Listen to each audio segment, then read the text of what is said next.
নমস্কার বন্ধুরা, এই মাত্র পাওয়া আবহাওয়া দপ্তরের তরফে আবহাওয়ার বড় খবর। বেড়েই চলেছে গরম। বিগত 50 বছরের রেকর্ড ভাঙছে গরমের দীর্ঘ স্থায়িত্ব। দক্ষিণবঙ্গে চলছে তীব্র তাপপ্রবাহ। আগামী 3 দিন অবধি দক্ষিণবঙ্গের একাধিক জায়গায় তীব্র তাপপ্রবাহের সতর্কতা জারি করেছে আলিপুর আবহাওয়া দপ্তর। কবে একটু বৃষ্টি হবে সেই দিকে চাতকের মতো চেয়ে রয়েছে সাধারণ মানুষ। আজ কি বৃষ্টি হবে? মিলবে খানিক স্বস্তি, কি বলছে হাওয়া অফিসের আপডেট। কবে এই অস্বস্তিকর ব্যবসা গরম থেকে মুক্তি পাবে গোটা বঙ্গবাসী? কবে আকাশ থেকে নামবে স্বস্তির বৃষ্টি? এই অপেক্ষায় দিন গুনছে গোটা বঙ্গবাসী। এই গনগনে আঁচের মধ্যেই আবহাওয়া দপ্তর শোনালো সুখবর।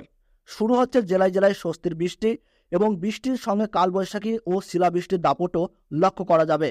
তো বন্ধুরা, আবহাওয়া দপ্তরের তরফ থেকে কি আপডেট এলো এই মাত্র? কবে থেকে জেলায় জেলায় শুরু হচ্ছে স্বস্তির বৃষ্টি? আর এই তাপপ্রবাহ আর কতদিন রাজ্য জুড়ে বিরাজমান থাকবে? কি বলছে আবহাওয়া দপ্তরের পূর্বাভাস?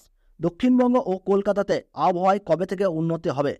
এই নিয়ে সমস্ত তথ্য আপনাদেরকে জানিয়ে দেব, সঙ্গে জানিয়ে দেব বাংলাদেশের সমস্ত বিভাগের আবহাওয়ার খবর এক নজরে। তো বিস্তারিতভাবে জানতে হলে ভিডিওটি মনোযোগ সহকারে শেষ পর্যন্ত দেখবেন। বর্তমানে কোন জেলা থেকে আপনি দেখছেন, আপনার জেলার আবহাওয়া কেমন রয়েছে অবশ্যই আমাদের কমেন্ট বক্সে জানাবেন এবং চ্যানেলটি সাবস্ক্রাইব করে সঙ্গে থাকবেন। হাওয়া অফিস জানাচ্ছে এখনই অস্বস্তিকর পরিস্থিতি থেকে রেহাই মিলবে না। আজ ও কাল আগামী 1 থেকে 2 ডিগ্রি তাপমাত্রা কমলেও তাতে দহন জ্বালা কমছে না। তবে আজ বৃষ্টির সম্ভাবনা রয়েছে দক্ষিণবঙ্গের কিছু জেলায়। আগামীকাল পূর্ব ও পশ্চিম মেদিনীপুর এবং ঝাড়গ্রাম এই 3 জেলায় বজ্রবিদ্যুৎ সহ হালকা বৃষ্টি লক্ষ্য করা যাবে। পাশাপাশি বিক্ষিপ্তভাবে 30 থেকে 40 কিলোমিটার গতিবেগে দমকা ঝোড়ো হাওয়া বইবে। আজ ও আগামীকাল দক্ষিণবঙ্গের পূর্ব মেদিনীপুর, পশ্চিম মেদিনীপুর এবং ঝাড়গ্রামের কোথাও কোথাও হালকা ছিটাফোঁটা বৃষ্টি চলবে। তবে এছাড়া দক্ষিণবঙ্গের আর কোথাও বৃষ্টির কোনো সম্ভাবনা নেই। চলতি সপ্তাহে কলকাতাতেও বৃষ্টি হবে না বলেই জানিয়েছে আবহাওয়া দপ্তর। দক্ষিণবঙ্গে পশ্চিমের ইতিমধ্যেই জারি করা হয়েছে লুয়ের সতর্কবার্তা। আবহাওয়া দপ্তর জানিয়েছে আপাতত আরও 1 সপ্তাহ তীব্র তাপপ্রবাহের পরিস্থিতি বজায় থাকবে। দক্ষিণবঙ্গের বেশ কয়েকটি জেলায় তাপপ্রবাহের কমলা সতর্কতা জারি করা হয়েছে। তালিকায় রয়েছে পূর্ব মেদিনীপুর, পশ্চিম মেদিনীপুর, পুরুলিয়া, বাঁকুড়া, ঝাড়গ্রাম, মুর্শিদাবাদ, বীরভূম। তবে আজ বিকালের দিকে দক্ষিণবঙ্গের পূর্ব মেদিনীপুর, পশ্চিম মেদিনীপুর এবং ঝাড়গ্রামে বজ্রবিদ্যুৎ সহ হালকা বৃষ্টির সম্ভাবনা। আজ উত্তরবঙ্গের দার্জিলিং, জলপাইগুড়ি, কালিম্পং এবং আলিপুরদুয়ার এই 4 জেলায় বজ্রবিদ্যুৎ সহ হালকা বৃষ্টির সম্ভাবনা।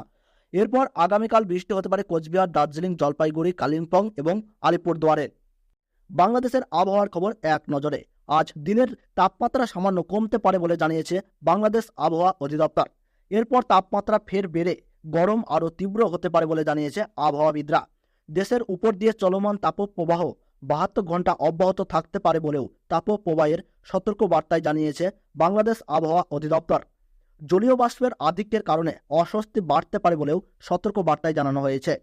গতকাল ঢাকা সহ দেশের বিভিন্ন স্থানে দিনের তাপমাত্রা কিছুটা কম ছিল। আজ দেশের সর্বোচ্চ তাপমাত্রা 42.2 ডিগ্রি সেলসিয়াস ছিল চুয়াডাঙ্গায়। এছাড়া সর্বোচ্চ তাপমাত্রা ঈশ্বরবাদীতে 42 ডিগ্রি, টাঙ্গাইলে 40 ডিগ্রি, যশোরে 40.2 ডিগ্রি, কুষ্টিয়ার কুমারখালীতে 40.8 ডিগ্রি সেলসিয়াস রেকর্ড করা হয়েছিল। কিছুদিন ধরেই দেশব্যাপী গরম চরম আকার ধারণ করেছে। কোথাও কোথাও তাপপ্রবাহ তীব্র থেকে অতি তীব্র হয়েছে। গরমে কষ্ট পাচ্ছে দেশের বেশিরভাগ অঞ্চলের মানুষ। পাবনা ও চুয়াডাঙ্গা জেলার উপর দিয়ে অতি তীব্র তাপপ্রবাহ বয়ে যাচ্ছে। রাজশাহী, টাঙ্গাইল, যশোর ও কুষ্টিয়া জেলার উপর দিয়ে তীব্র তাপপ্রবাহ বয়ে যাচ্ছে। শ্রীমঙ্গল ও চাঁদপুর জেলা সহ ঢাকা, রাজশাহী ও খুলনা বিভাগের অবশিষ্টাংশ এবং রংপুর, ময়মনসিংহ ও বরিশাল বিভাগের উপর দিয়ে মৃদু থেকে মাঝারি ধরনের তাপপ্রবাহ বয়ে যাচ্ছে এবং তা অব্যাহত থাকতে পারে বলেও জানিয়েছেন বজরুল রশিদ,